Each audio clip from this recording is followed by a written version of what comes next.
മനുഷ്യ ചിന്താഗതികൾക്ക് ഇന്നും ഒരു പരിധി വന്നിട്ടില്ല. സ്വർണത്തിന്റെയും മറ്റ് ആഡംബര വസ്തുക്കളുടെയും വില എത്ര ഉയരുമ്പോഴും സ്വന്തം ജീവിതാവസ്ഥ പരിതാപകരമാണെങ്കിൽ കൂടി ആഡംബരങ്ങളോടുള്ള നമ്മുടെ മോഹം വാങ്ങിച്ചു കൂട്ടലുകളും ആഭാരമായി തന്നെ തുടങ്ങി. പരസ്പരം പകയുടെയും ദുരാപ്തിയുടെയും മായാമോഹങ്ങളുടെയും കൂട്ടിൽ കഴിയുന്ന ജനങ്ങൾക്കിടയിൽ എന്തെല്ലാം ആപത്തുക്കളാണ് വന്നു ചേരുന്നത്. ആ മഹാപുരാണമായ രാമായണത്തിൽ നിന്ന് നിങ്ങളുടെ ശ്രദ്ധയിലേക്ക് ഒരക്ഷരം. നിങ്ങൾ നാടകം ആരംഭിക്കുന്നു. സീതാവതരണം.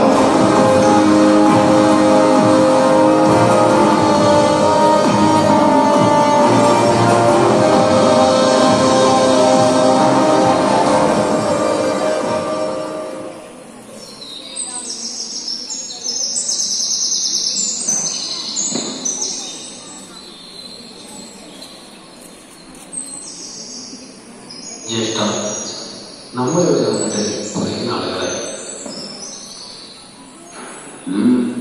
എന്താ അങ്ങനെ തോന്നുന്നു? അയോധ്യയിലെ വളരെ ജ്യേഷ്ഠന്റെ പാദങ്ങൾ പൂജിച്ച് കാര്യത്തിൽ എന്തെല്ലാം സംഭവങ്ങളാണ് നമ്മെ കടന്നുപോയത്.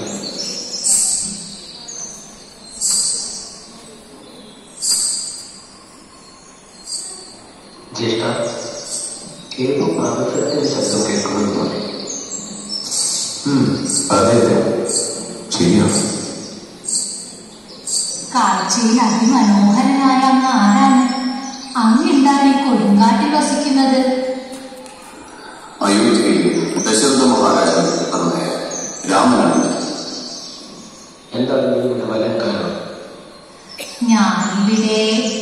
ഞാനിവിടെ വരാൻ കാരണം അങ്ങാണ്. സുന്ദരനായ രാജകുമാരനെ മറക്കാൻ ഇനി എനിക്കാവില്ല. ഇതെനിക്ക് പത്നിയായ സീത, ലക്ഷ്മണ, എന്റെ സഹോദരൻ. നീ ലക്ഷ്മണനെ സമീപിച്ചു നോക്കൂ. ലക്ഷ്മണകുമാര, അങ്ങേക്ക് എന്നെ വിവാഹം ചെയ്തുകൂടെ? ഞാൻ രാമദാസനാണ്. മറ്റൊരു ദാസി അതിനുള്ള യോഗ്യത നിനക്കുണ്ടെന്ന് എനിക്ക് തോന്നുന്നില്ല.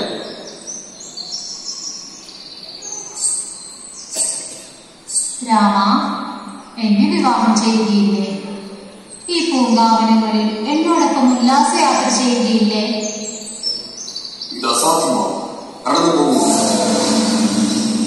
രാമകുമാര, എങ്കിൽ ഞാൻ പോകുന്നു. ഇനി അടുത്ത ജന്മത്തിലെങ്കിലും നമുക്ക് ഒന്നാകും.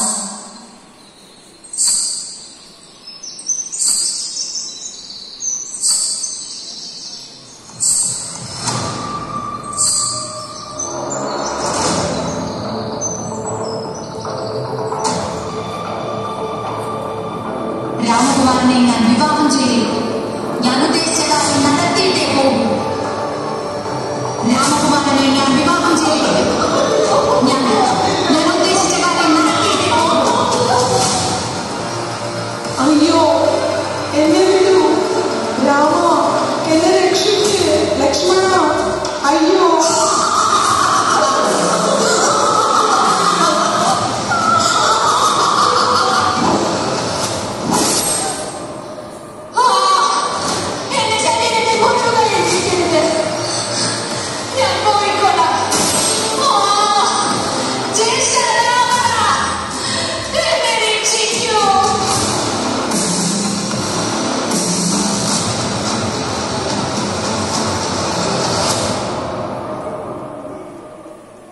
വനവാസകാലത്ത് രാമനും സീതയും ലക്ഷ്മണനും ചിത്രകൂടവനത്തിൽ താമസിക്കുന്ന കാലം. ശൂർപ്പണഖയെ അംഗഭംഗം വരുത്തിയതിന് പകരം ചോദിക്കാൻ തീരുമാനിച്ച രാവണൻ മാരീചൻ എന്ന രാക്ഷസനെ മാനിന്റെ രൂപത്തിൽ ഗീതയുടെ മുമ്പിലേക്ക് എത്തുന്നു. സീതാദേവിയുടെ ദുരാഗ്രഹം നിമിത്തം കൊടും വിപത്തുകൾ വന്നു ചേരും. തുടർന്ന് കഥ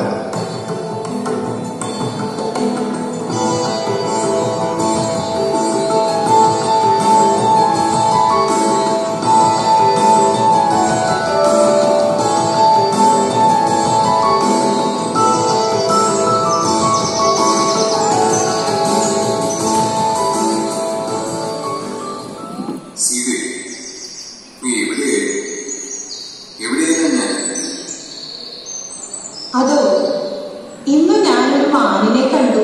സ്വർണ്ണ നിറമുള്ള മാൻ. സ്വർണ്ണ നിറമുള്ള മാൻ ഇവിടെ? എന്നിട്ട് ഞാൻ അറിയില്ലല്ലോ. അത് അങ്ങോട്ട് ഓടിപ്പോയി. ദേ അവിടെ കിടന്നിരിക്കുന്നുണ്ട്.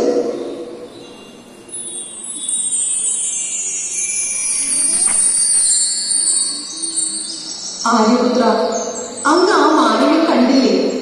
എത്ര മനോഹരമാണത്. കണ്ടിട്ട് നല്ല ഇണക്കമുള്ള മാനാണെന്ന് തോന്നുന്നു. അതിനെ നമുക്ക് പർണശാലയിലേക്ക് കൊണ്ടുപോകാം. നല്ല രസമായിരിക്കും. അത് പോയിക്കോട്ടെ. ഇല്ല, ആ സ്വർണ്ണ മാനിനെ എനിക്ക് സ്വന്തമായി തന്നെ വേണം. അങ്ങനെയൊക്കെ അതിനെ പിടിച്ചു തരികയില്ലേ? ഇത്രയും ചെറിയ കാര്യങ്ങളാണോ അതൊരിക്കലും നല്ലതിനല്ല. നമ്മളെല്ലാം വെച്ചിട്ട് വനവാസത്തിന് വന്നതാണ്. നിനക്ക് ഓർമ്മയില്ലേ? അങ്ങ് എന്തൊക്കെ പറഞ്ഞാലും എനിക്കിപ്പോൾ തന്നെ അതിനെ വേണം. അങ്ങ് എനിക്കതിനെ പിടിച്ചു തരുമോ ഇല്ലയോ? എനിക്ക് അതറിഞ്ഞാൽ മതി. ശരി ശരി, ഇനി നീ ഇണങ്ങാൻ നിൽക്കണ്ട. സ്വർണ്ണമാനിനെ ഇപ്പോൾ തന്നെ ഞാൻ കൊണ്ടുവരും. ലക്ഷ്മണ ലക്ഷ്മണ ലക്ഷ്മണ, ഞാൻ തിരിച്ചു വരുന്നതുവരെ സീതയെ നീ കാക്കുക. അവർക്കൊരാപത്തും ഉണ്ടാവരുത്. ഈ വനത്തിൽ നിറയെ രാക്ഷസന്മാർ, നീ കാത്തുകൊടുക്കും. ശരി ചേട്ടാ, അങ്ങ് പോയി വരും.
അദ്ദേഹം എന്തോ വലിയ ആപത്തിൽപ്പെട്ടിരിക്കുന്നു. ഉഗ്രന്മാരായ രാക്ഷസന്മാർ ജ്യേഷ്ഠനെ കൊല്ലും മുമ്പേ നീ ചെന്ന് രക്ഷിക്ക്. എനിക്ക് എന്റെ ദേഹം തളരുന്നു. ദുഃഖിക്കരുത് ദേവി, അത് ജ്യേഷ്ഠന് ശബ്ദമല്ല. ഏതോ ദുഷ്ടബുദ്ധികൾ നമ്മെ അപകടപ്പെടുത്താൻ ശ്രമിക്കുന്നതാണ്. ലോകധർമ്മത്തെ തന്നെ രക്ഷിക്കാൻ മുതിർന്നവനാണ് ജ്യേഷ്ഠൻ. അപകടപ്പെടുത്താൻ ആർക്കുമാവില്ല. മാത്രമല്ല, സ്വയം രക്ഷയ്ക്ക് വേണ്ടി ജ്യേഷ്ഠൻ ദയനീയമായി വിലപിക്കുകയും അസാധ്യം തന്നെ. രാക്ഷസനായിട്ടാണല്ലോ നീയും പിറന്നിരിക്കുന്നത്. ജ്യേഷ്ഠൻ നശിക്കുന്നത് കാണാൻ നിനക്ക് ആഗ്രഹമുണ്ട്. ദുഷ്ടമ, ഞാൻ അതോർത്തില്ല. ജ്യേഷ്ഠൻ എന്തെങ്കിലും സംഭവിച്ചാൽ എന്നെ നിനക്ക് സ്വന്തമാക്കാലോ അല്ലേ? ഇപ്പോൾ ഇവിടെ വെച്ച് ഞാൻ എന്റെ പ്രാണനെ ത്യാഗം ചെയ്യുന്നു. അയ്യോ അയ്യോ, എന്തൊക്കെ അസംബന്ധങ്ങളാണ് ഈ പറയുന്നത്. കഷ്ടം കഷ്ടം. അവസരത്തിനൊത്ത് ഈ സ്ത്രീകൾ എന്തൊക്കെ ചേതനകളാണ് പറയുന്നത്. വനദേവതമാരെ ദേവി കാത്തുകൊള്ളണമെങ്കിൽ ഞാൻ ജ്യേഷ്ഠനെ എത്തിയിട്ടില്ല. ജ്യേഷ്ഠൻ ഇവിടെ ഇരുന്നുകൊള്ളു. പിന്നെ ഞാൻ ഇവിടെ ഒരു രേഖ വരയ്ക്കാം. അതിനപ്പുറത്തേക്ക് പോകരുത്. അപകടം പിടിച്ച സ്ഥലമാണിത്. രാക്ഷസന്മാർ ഒരുപാട്.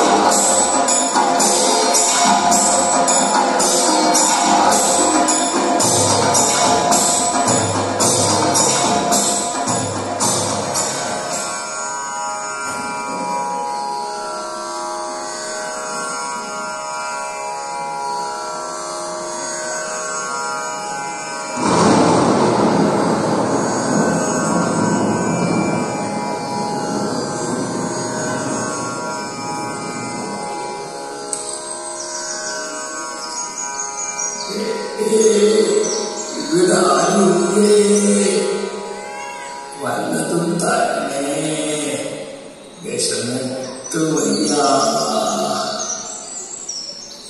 ആരാണ്? ഞാനൊരു സാധു സന്യാസിയാണേ. വിശന്നിട്ട് വയ്യ, വല്ലതും തരണേ. ഇവിടെ നിൽക്ക്, ഞാൻ ഇപ്പോൾ ഭക്ഷണം എടുത്തിട്ട് വരാം.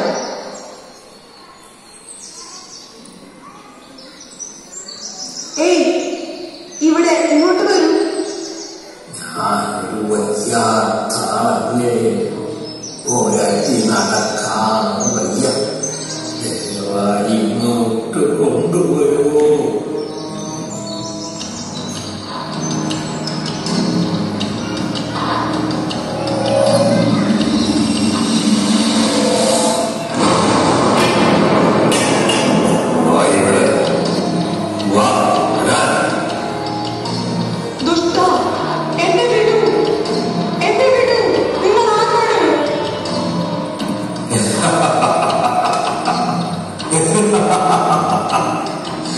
ലങ്കാവലിയുടെ അധിപനായ രാവണനായ സഹോദരി അപമാനത്തിൽ പകരം ചോദിക്കുമോ?